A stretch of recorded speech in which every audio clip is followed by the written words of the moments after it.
El espectro de la Rumorosa. Un encuentro real en carretera, narrado por traileros. La historia que estás por escuchar no la leí en internet, ni forma parte de una leyenda urbana común. Me la contó directamente alguien muy cercano a mí, quien afortunadamente, y como muchos de ustedes, se ha hecho adicto a escucharnos. Agradezco la confianza y, como tú lo pediste, se compartirá en completo anonimato y respetando tanto a los protagonistas de ella como a la trama, tal como me la hiciste llegar. Te envío un fuerte abrazo y de verdad, gracias por contribuir con esta pequeña todavía, pero muy fiel comunidad amante del misterio. Lo que les voy a contar no es un cuento inventado para espantar chamacos alrededor de una fogata. Esta jalada me la platicó un compa de allá del norte. Un vato que llevaba ya más de 15 años mascando tramo arriba de los trailers, tirando fletes desde Tijuana hasta Mexicali. El vato es bronco, curtido por el sol de la carretera y el café cargado de las cachimbas, de esos vatos que no le tienen miedo ni a la mismísima chota.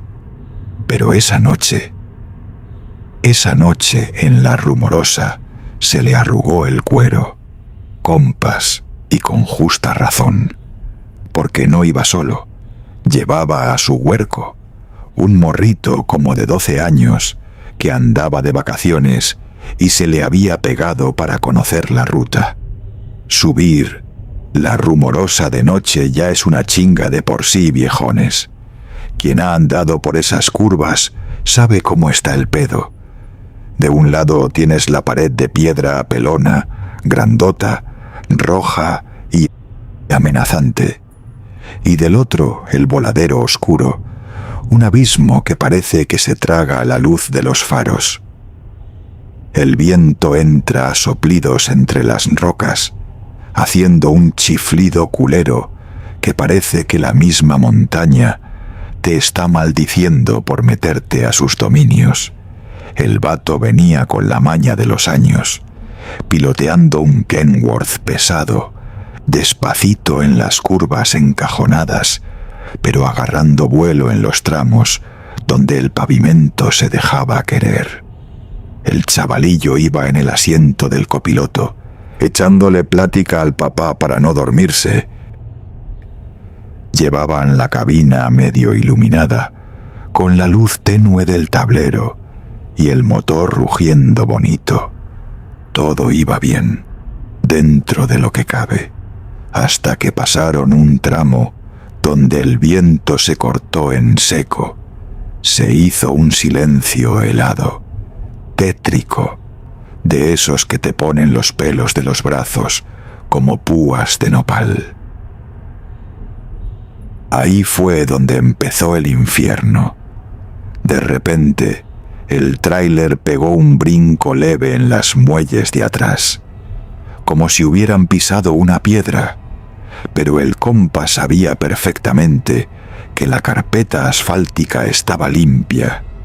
Miró de reojo al espejo retrovisor izquierdo. La luz roja de los stops apenas alcanzaba a teñir las rocas de la carretera y el perfil de la caja seca, y ahí, justamente pegada al filo superior del remolque, la vio. Había una figura parada sobre el estribo de madera del remolque, aferrada de las láminas. Pero no era una persona, plebes, era una mujer. Si es que a esa cosa se le podía llamar mujer, tenía un cuerpo de puro hueso, una flacura enferma, casi descompuesta, vistiendo unos harapos blancos tan mugrosos que parecían embarrados de tierra o ceniza. Estaba descalza. Sus pies eran unas garras alargadas con uñas quebradas que se agarraban al metal con una fuerza inhumana, aguantando el estirón de los vientos a más de 80 kilómetros por hora. Pero lo más cabrón, lo que de verdad le heló la sangre al vato, era el pelo. Un cabello negro, viscoso, larguísimo, que no se movía con el aire del camión.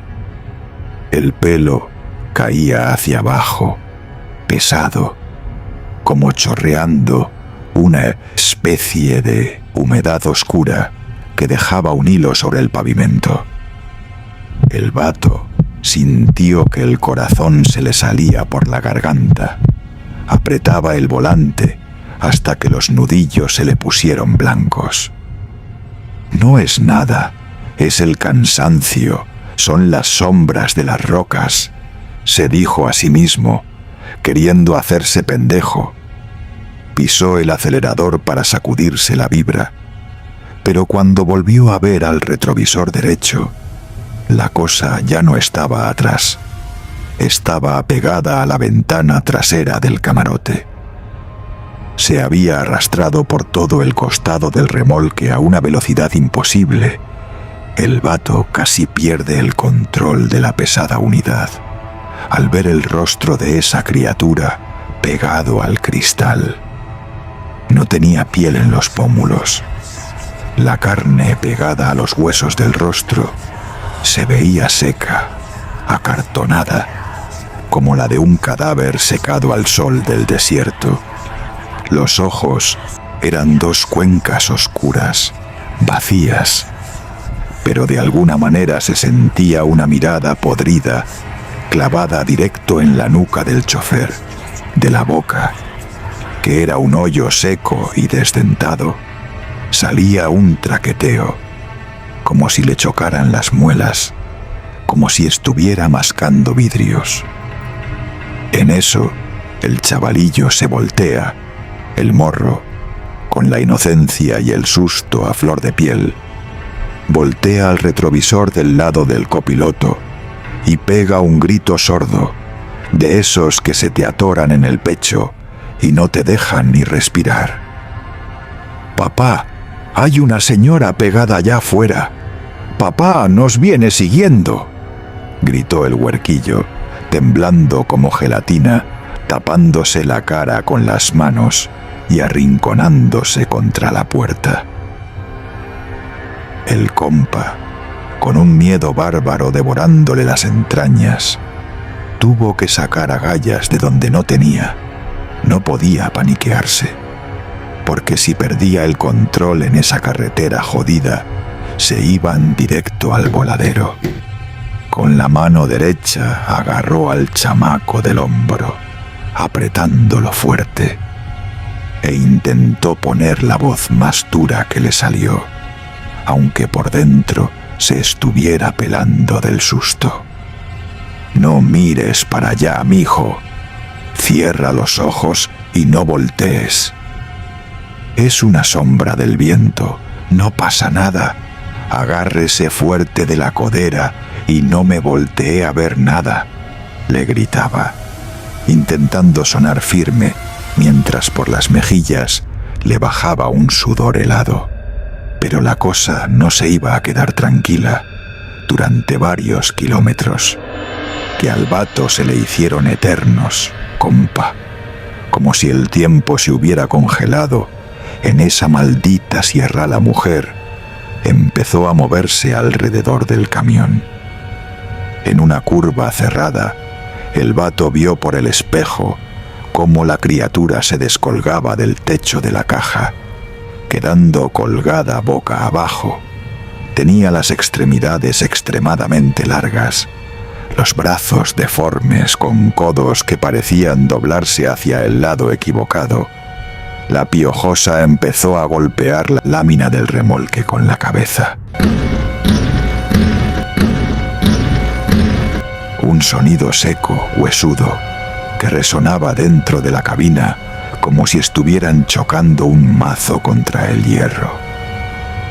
El morrito lloraba en silencio, acurrucado, tieso en el asiento, rezando lo poco que se sabía mientras el papá le pisaba al fondo al motor, sintiendo cómo los frenos se calentaban y olían a quemado. El vato no dejaba de ver los espejos. En una de esas, la mujer estiró un brazo larguísimo, flaco como una rama seca, y raspó las uñas contra la ventana del copiloto, justo donde estaba el niño. El rechinido del hueso contra el vidrio fue tan agudo que les retumbó en los oídos, dejando una marca de grasa negra en el cristal. «Mi hijo, no abra los ojos, aquí vengo yo con usted, no nos va a pasar nada», le decía el vato, tragándose las lágrimas de la pura impotencia y del terror de ver a su hijo aterrorizado por semejante abominación. Fueron como 20 minutos de pura agonía, de ver a esa bruja o lo que fuera arrastrarse por las paredes de la caja, retorciéndose como un insecto gigante, mostrando los pocos dientes pelados cada vez que la luz de los frenos la iluminaba por milésimas de segundo. Se les pegaba a la puerta, luego aparecía en el techo, luego se dejaba arrastrar por el asfalto, agarrada del parachoque trasero sin rasparse, como si no tuviera peso. La pesadilla empezó a ceder solo cuando a lo lejos, al fondo de la bajada, se empezaron a divisar las luces amarillas y brillantes de la caseta y la entrada a la calzada de Mexicali. El terreno empezó a nivelarse y la carretera se volvió recta. El vato echó un último vistazo al retrovisor, aguantando el aliento. La mujer flaca estaba parada en el puro medio de la defensa trasera y poco a poco fue soltando el agarre de sus manos huesudas. Se fue dejando caer hacia atrás, cayendo de pie sobre el pavimento a más de 100 kilómetros por hora. El compa vio por el espejo cómo la figura se quedó inmóvil en medio de la cinta asfáltica, tiesa como un poste, viéndolos alejarse mientras el cabello largo le cubría todo el cuerpo. No se cayó, no rodó, simplemente se quedó ahí parada, flotando en la penumbra, hasta que la oscuridad de la rumorosa se la volvió a tragar entera. El vato no paró el camión hasta que llegó a una gasolinera iluminada muy famosa por servir de parada para los de cargueros, que está ya en la entrada de la ciudad. Cuando se bajaron, al morro lo tuvieron que bajar cargando, porque le temblaban las piernas y no podía ni pisar. Y cuando el compa caminó hacia la parte trasera del tráiler para revisar el flete, compas, se le heló la sangre otra vez. En la lámina blanca de la caja estaban grabadas, en garras y grasa negra, las marcas de 10 dedos largos, y en la ventana del camarote había quedado una plasta negra que olía entre a grasa de motor y animal descompuesto. A los pocos minutos llegó un trailero y le preguntó si se había quedado sin frenos o porque venía tan tendido en la bajada y por qué coleaba la caja, que venía cuidándolo a distancia porque por la velocidad nunca lo pudo alcanzar, pero estaba seguro de que se iba a voltear. No terminaba siquiera de responderle que no, cuando de la misma oscuridad de la carretera van llegando otros 3 tráilers, metiendo el freno de motor a todo lo que daba, amarrándose en la gasolinera como si vinieran huyendo del mismísimo diablo. De los camiones se bajaron unos vatos ya viejos en el oficio, traileros pesados de esos que se las saben de todas, todas. Venían con la cara pálida, desencajada, y en cuanto vieron al compa apoyado contra el remolque con el morro abrazado a sus piernas, ni siquiera preguntaron qué había pasado. Un troquero viejo, güero y barbón se arrimó despacio, se sacó el sombrero de la cabeza, vio las marcas negras de garras en la lámina blanca y escupió al suelo antes de soltar un suspirazo pesado. «Te tocó la flaca de las curvas, ¿verdad, pariente?», le dijo con la voz temblorosa. Ahí mismo, entre el olor a diésel y café de olla, los demás camioneros soltaron la lengua. No era la primera vez que esa criatura atacaba.